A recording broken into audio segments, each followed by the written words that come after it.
বর্তমান সময়ে শুধুমাত্র মাঠে ঘাটে নয়, মাঠে ময়দানে নয়, এমনকি মসজিদের মিম্বরে বসে ইয়াজিদকে কিরকম নিরপরাধ বানানো যায়, ইয়াজিদকে কিরকম নির্দোষ প্রমাণ করা যায়, এই সম্পর্কে কিছু সাম্প্রদায়িক এবং খারিজি সম্প্রদায়ের কিছু চামচারা এবং বিশেষ করে শিয়ারা এই বিষয়ে তারা লেগেছে যে কিভাবে আহলে বায়তে রাসূল সাল্লাল্লাহু আলাইহি ওয়াসাল্লামের শান মানকে ধ্বংস করা যায় পৃথিবীতে।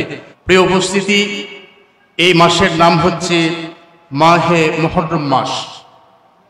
এই মাস যখন আমাদের সামনে এসে উপস্থিত হয় তখন আমাদের স্মৃতিপটে কারবালার সেই ঐতিহাসিক ঘটনাটা বারবার আমাদের মাথার মধ্যে উকি দেয়। কারণ সেটাকে স্মরণ করা, আহলে বায়তের মহব্বত অন্তরে ধারণ করা, আহলে বায়তের রাসূলের মহব্বত নিয়ে পৃথিবীতে চলা এবং আহলে বায়তকে ভালোবাসা। আল্লাহ রাব্বুল আলামিন এই পৃথিবীতে একটা পরিবারের ভালোবাসাকে তিনি ওয়াজিব করে দিয়েছেন, সেটা হচ্ছে রাসূল করিম সাল্লাল্লাহু আলাইহি ওয়াসাল্লামের আহলে বায়তের মহব্বত। জুড়ে বলুন সুবহানাল্লাহ। আল্লাহ রাব্বুল আলামিন কুরআনুল কারীমের মধ্যে সূরা শুরা 23 নম্বর আয়াতের মধ্যে ইরশাদ করেন, কুল লা আসআলুকুম আলাইহি আজরান ইল্লাল মাওয়াদ্দাতা ফিল কুরবা। আল্লাহ পাক বললেন, হে রাসূল, আপনি আপনার সাহাবায়ে কিরামদেরকে বলেন, আমি যে তোমাদের কাছে যে দ্বীনের প্রচার প্রসার এবং দাওয়াত দিয়েছি এর উজরত এবং বিনিময় স্বরূপ আমি রাসূল তোমাদের কাছে কিছু চাই না, শুধুমাত্র আমার নিকটাত্মীয়ের মহব্বত তোমাদের কাছে চাই। জোরে বলুন সুবহানাল্লাহ। তখন সাহাবায়ে কেরাম প্রশ্ন করলেন, ইয়া রাসূলুল্লাহ মান কারাবাতুকা, আপনার করিব কারা, আপনার নিকটাত্মীয় কারা? রাসূল করিম সাল্লাল্লাহু আলাইহি ওয়াসাল্লামকে সাহাবায়ে কেরাম প্রশ্ন করার পরে নবীজি বললেন, আমার আহলে বায়ত হচ্ছেন ক্বালা আলীউন ওয়া ফাতিমাতু ওয়া ওয়ালাদুহুমা, হযরত আলী রাদিয়াল্লাহু তাআলা আনহু, হযরত মা ফাতিমা রাদিয়াল্লাহু তাআলা আনহা এবং হাসনাইনে কারিমাইন ইমাম হাসান ইমাম হুসাইন রাদিয়াল্লাহু তাআলা আনহুমা। সম্মানিত উপস্থিতি, তো ওনাদের মহব্বত আমাদের উপরে ওয়াজিব। কিন্তু দুঃখজনক বিষয় হলো বর্তমান সময়ে শুধুমাত্র মাঠে ঘাটে নয়, মাঠে ময়দানে নয়, এমনকি মসজিদের মিম্বরে বসে ইয়াজিদকে কিরকম নিরপরাধ বানানো যায়, ইয়াজিদকে কিরকম নির্দোষ প্রমাণ করা যায়, এই সম্পর্কে কিছু সাম্প্রদায়িক এবং খারিজি সম্প্রদায়ের কিছু চামচারা এবং বিশেষ করে শিয়ারা এই বিষয়ে তারা লেগেছে যে কিভাবে আহলে বায়তে রাসূল সাল্লাল্লাহু আলাইহি ওয়াসাল্লামের শান মানকে ধ্বংস করা যায় পৃথিবীতে। এই সম্পর্কে তিনটা ইতিহাস রচিত হয়েছে। একটা ইতিহাস রচিত হয়েছে খারিজি সম্প্রদায়ের পক্ষ থেকে, আরেকটি ইতিহাস রচিত হয়েছে খারিজিদের পক্ষ থেকে, শিয়াদের পক্ষ থেকে, আরেকটি ইতিহাস রচিত হয়েছে হক ইতিহাস আহলে সুন্নাত ওয়াল জামাতের পক্ষ থেকে, যেটা মেসদাকে যেটার দৃষ্টি করে উলামায়ে আহলে সুন্নাত আলোচনা করে থাকেন। সম্মানিত হাজিরিন, এজন্য আজকে মসজিদের মিম্বরে বসে ইয়াজিদকে নিরপরাধ সাব্যস্ত করার জন্য দিন রাত তারা চিন্তা চেতনা এবং লালন করে যাচ্ছে সময়কে।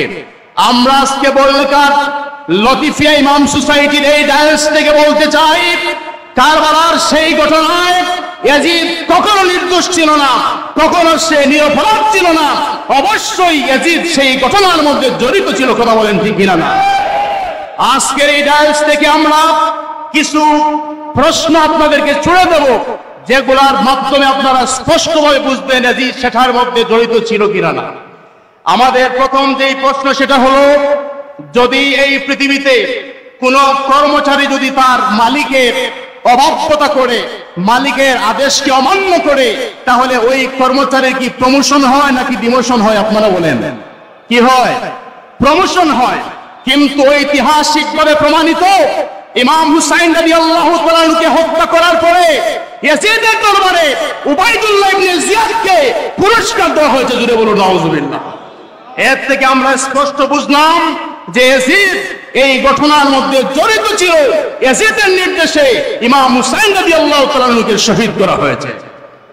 দ্বিতীয় নাম্বার যে প্রশ্ন সেটা হলো, যারা ইয়াজিদকে নির্দোষ প্রমাণ করেন, আমাদের প্রশ্ন হলো, এত বড় একটা ট্র্যাজেডি, এত বিশাল একটা যুদ্ধ যেখানে আহলে বায়তে রাসূলের সদস্যগণ উপস্থিত ছিলেন, এত বড় যুদ্ধের সময় কি ইয়াজিদ ঘুমিয়েছিল?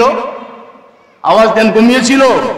ইয়াজিদ যদি গুমরে থাকতো তাহলে আহলে বাতিল রাসূলের জন্য সেই দিন ফুরাত নদীর তীরটা উন্মুক্ত থাকতো। কথা বলেন ঠিক কিনা না? এজন্য ইয়াজিদের নির্দেশে ফুরাত নদীর পানিকে বন্ধ করে দেওয়া হয়েছিল।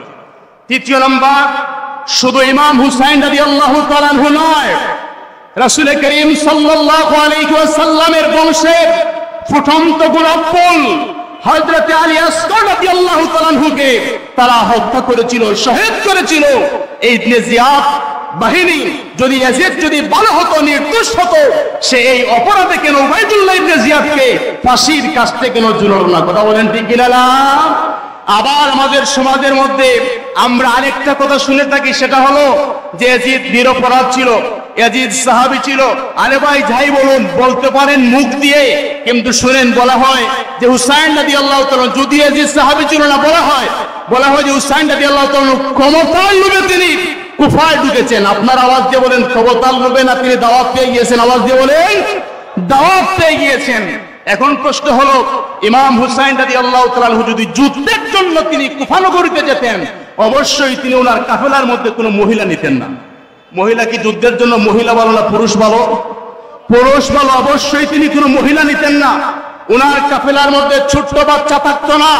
ছোট্ট বাচ্চা এবং মহিলা প্রমাণ করে ইমাম হুসাইন রাদিয়াল্লাহু তাআলা আনহু যুদ্ধের জন্য না, দিন মাযহাব মিল্লাত নানাজনের দিন প্রতিষ্ঠার জন্য তিনি কুফা নগরীতে গিয়েছিলেন। কথা বলেন ঠিক কিনা না?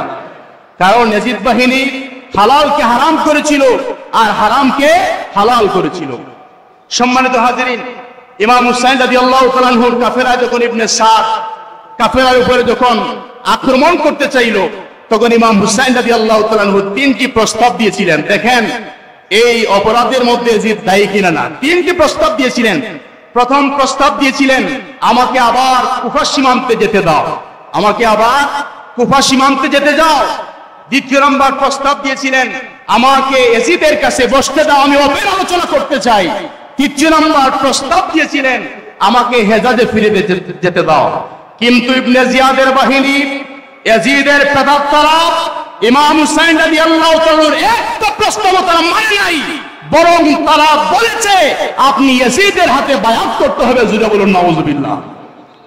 ইয়াজিদের হাতে কি ইমাম হুসাইন রাদিয়াল্লাহু তাআলা বায়াত করবেন যে কোরআনের হালালকে হারাম করেছে? আওয়াজ দিয়ে বলেন করবেন?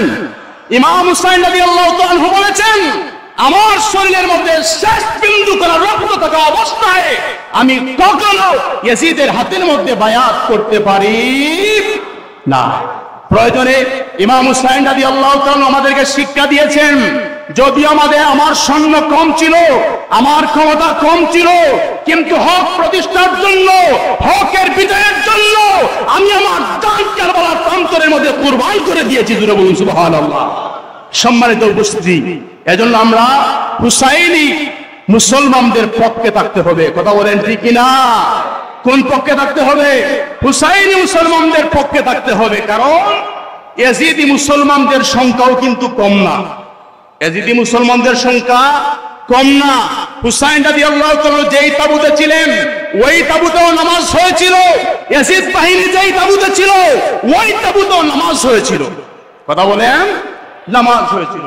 সম্মানিত উপস্থিতি, এজন্য কতলে হুসাইন মর গে ইয়াজিদ, কতলে হুসাইন মর গে ইয়াজিদ।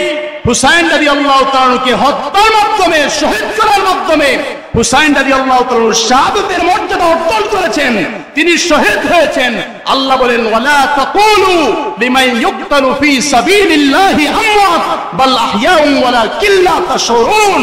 আল্লাহ বলেন, তোমরা তাদেরকে মৃত বলো না যারা আমি আল্লাহর রাস্তায় জীবনকে উৎসর্গ করে দেয়।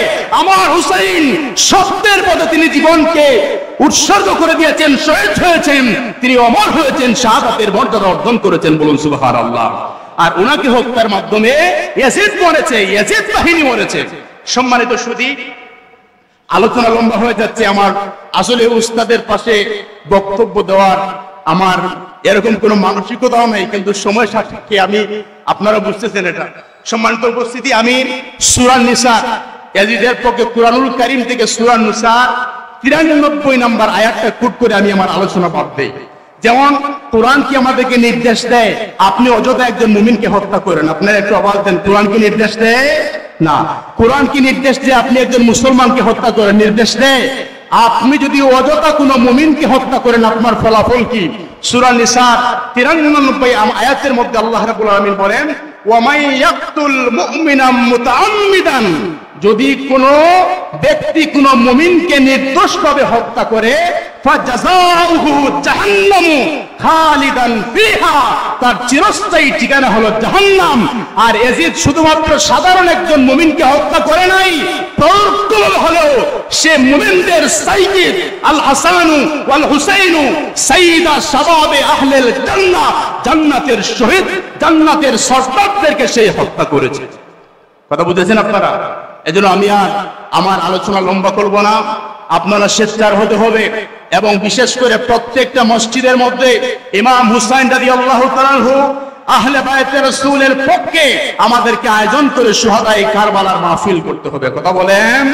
এখন আরেকটা প্রপাগান্ডা হলো যে আশুরার সাথে কারবালার কোনো সম্পর্ক নাই। আরে ভাই, সম্পর্ক থাকবে না কেমন করে?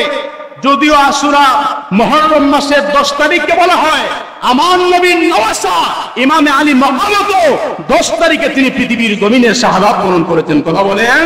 তাহলে 10 তারিখের সাথে এর সম্পর্ক কি দূর করা যাবে? দূর করা যাবে না। আল্লাহ